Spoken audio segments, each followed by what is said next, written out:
Sviyazhsk, located in the Republic of Tatarstan, is a unique and picturesque place offering a rich blend of history, culture, and natural beauty. Being an island on the Volga River, Sviyazhsk is known for its stunning scenery. Sviyazhsk Island is of great historical significance as it served as a military outpost in the 16th century. It played a crucial role in the expansion of the Russian Empire and witnessed important events of the time. Today, it is a testament to its past thanks to its well-preserved architectural landmarks.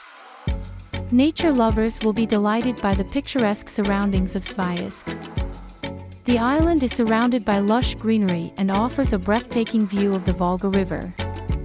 It is an ideal place for hiking, cycling, or just a leisurely stroll along the picturesque trails.